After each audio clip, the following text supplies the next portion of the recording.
Sobat Diet Kalori, bertemu kembali dengan saya Erwin Eka, founder dari dietkalori.co.id. Di video kali ini saya akan membahas tentang fakta seputar kalori. Kenapa dinamakan kalori, terus kemudian sejarahnya bagaimana, terus kemudian perkembangan kalori sampai dengan saat ini, terus kemudian kenapa setiap makanan itu mengandung sejumlah kalori tertentu, terus kemudian aktivitas itu juga membakar kalori, kenapa bisa seperti itu, dan kenapa kalori ini menjadi poin penting dalam program diet yang sedang kita kembangkan, yaitu program diet kalori yang terbukti sangat aman, sangat ampuh, dan sangat efektif untuk menurunkan berat badan. Oke, jadi kita bahas ya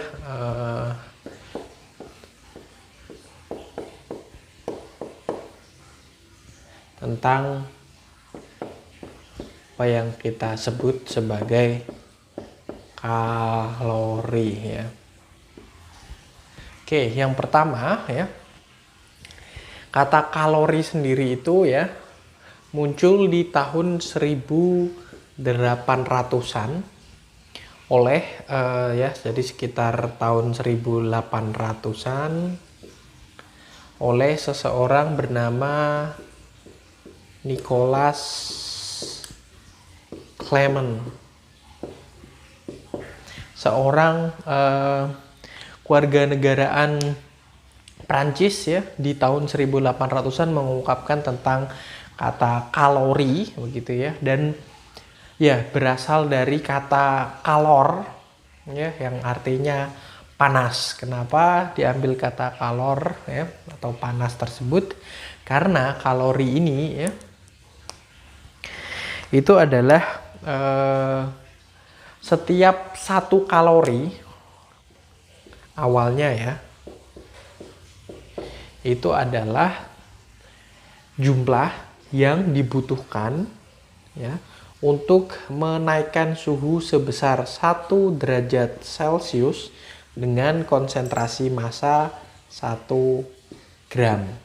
Seperti itu. Nah, akhirnya sekarang dipakai ya, banyak kita pakai selama ini untuk satuan energi ya, satuan energi yang terkandung di dalam makanan atau minuman. Jadi satuan tersebut ya diawali dari teknis penghitungan yang untuk menaikkan 1 derajat Celcius per 1 gram 1 kalori ya. Terus kemudian yang biasa kita kenal di makanan, misalnya suatu makanan mengandung katakanlah 300 kalori ya, itu sebetulnya adalah kilokalori, bukan kalori kecil semacam seperti ini. Atau katakanlah 300 ya, ini adalah bisa mensuplai ya, menaikkan 1 derajat Celcius per 1 kilogram kilokalori. Dan sebetulnya saat ini ada satuan ukur yang lebih presisi untuk mengukur satuan energi yang terkandung di dalam makanan, yaitu ya sekarang itu sudah diubah sebetulnya dengan joule ya, atau kalau kilokalori ya kilojoule. Hanya saja kalori ini lebih memang sudah terkenal ya, terus kemudian sudah menjadi hal yang lebih lazim dibandingkan joule ini ya. Terus kemudian kita sampai sekarang di informasi nilai gizi di nutrition fact sering atau lebih familiar dengan kalori, yang sebetulnya adalah rujukannya adalah kilokalori. Jadi hitung-hitungan awalnya itu, sejarahnya itu dari sini. Nah, terus kemudian ya kita ketahui bersama bahwasannya ya kalori itu atau suplai energi dari makanan itu salah satu fungsinya juga untuk menjaga kestabilan suhu tubuh kita supaya tidak terlalu turun atau tidak terlalu tinggi begitu ya. Ada organ-organ misalnya seperti kelenjar keringat ya yang menjaga untuk tubuh kita tidak naik terlalu tinggi. Terus kemudian ada pembuluh darah, ada jantung kita yang memompa darah ke seluruh tubuh yang mempergunakan kalori ini untuk menjaga keseimbangan dalam tubuh, menjaga suhu tubuh untuk tetap berjalan. Jadi ya, kalian semua yang menonton video ini jangan terlalu terus kemudian katakanlah takjub dengan tagline atau bahasa iklan yang mengatakan bahwasannya ini mampu membakar kalori, ini mampu membakar kalori, ini mampu mempercepat proses pembakaran kalori dan sebagainya. Ketahuilah bahwasanya denyut jantung kita saja itu membutuhkan kalori. Jadi kita selama kita masih hidup, kita akan terus-menerus membakar kalori untuk mempertahankan suhu tubuh ya.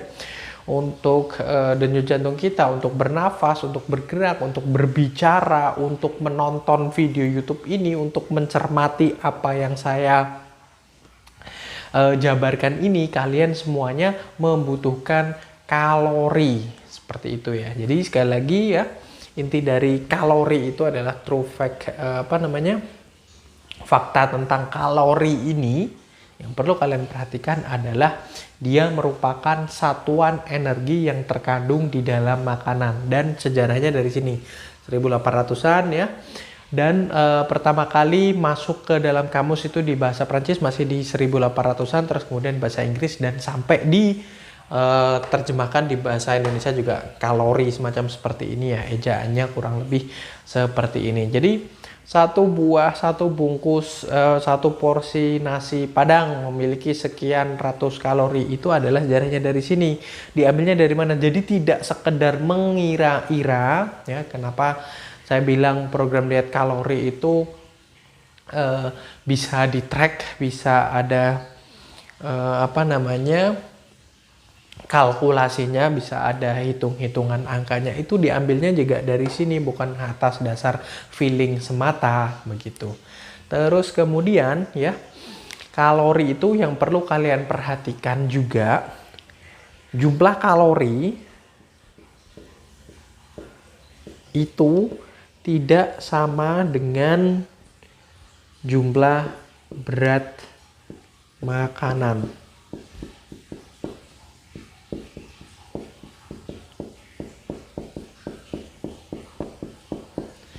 Jadi banyak orang yang berpikir bahwasannya ya, misalnya katakanlah nasi putih 100 gram dibandingkan dengan kentang 100 gram akan memiliki jumlah kalori yang sama karena sama-sama 100 gram. Tidak seperti itu.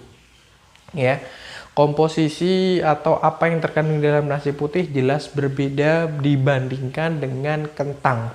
Bahkan ya, sama-sama nasi putih saja 100 gram dibandingkan dengan satu lagi nasi putih 100 gram yang sudah ditambahkan kecap atau ditambahkan juga garam atau ditambahkan bawang putih, cabai dan sebagainya yang akhirnya menjadi nasi goreng.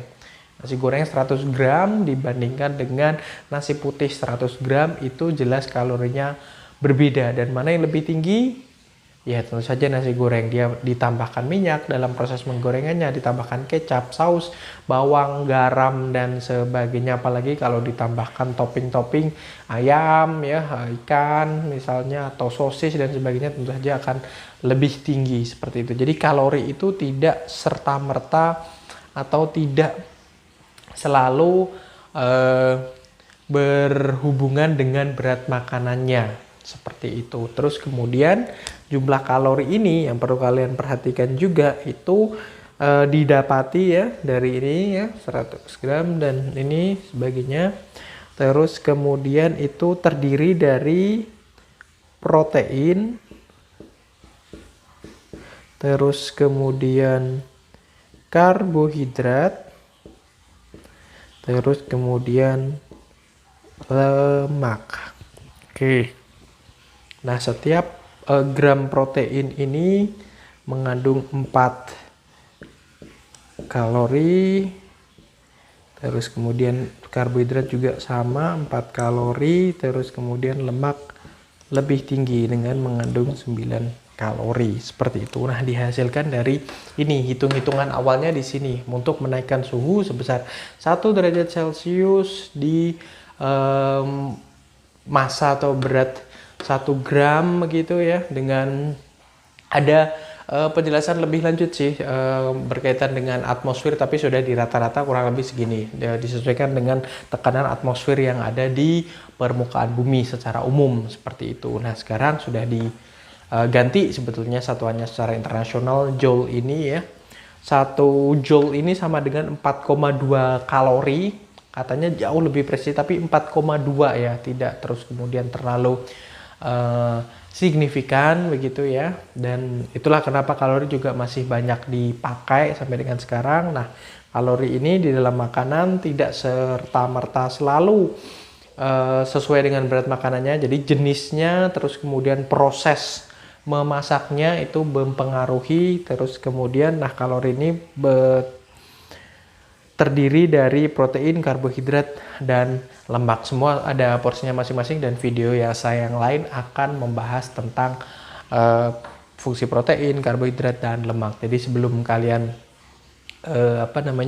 supaya tidak ketinggalan dengan pembahasan-pembahasan yang sangat penting ini, kalian subscribe terlebih dahulu YouTube channel ini. Terus kemudian nah dengan hasil hitung-hitungan ini ya semuanya, kita bisa melakukan estimasi, melakukan perhitungan terhadap ya jumlah kebutuhan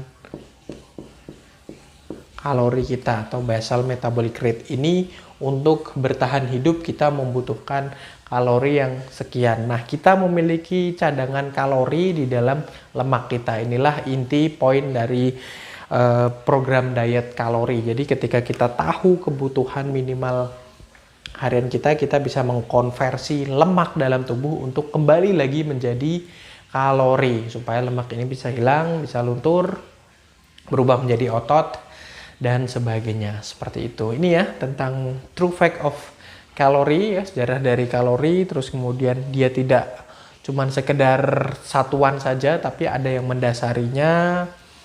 Terus kemudian konsistensi atau katakanlah yang mendukung kalori ini, jumlah kalori dari setiap makanan itu ini. Terus kemudian kita punya kebutuhan akan kalori harian kita yang cuman sekedar untuk bertahan hidup saja. Kita punya BMR atau basal metabolic rate, dan kalian nanti ketika bergabung dengan kami di program diet kalori akan mendapatkan teknis semuanya ini, dan bagaimana cara menurunkan, cara untuk menyeimbangkan ya sesuai dengan kebutuhan masing-masing. Seperti itu ya, mudah-mudahan bermanfaat bagi kalian. Jangan lupa like, comment, and share.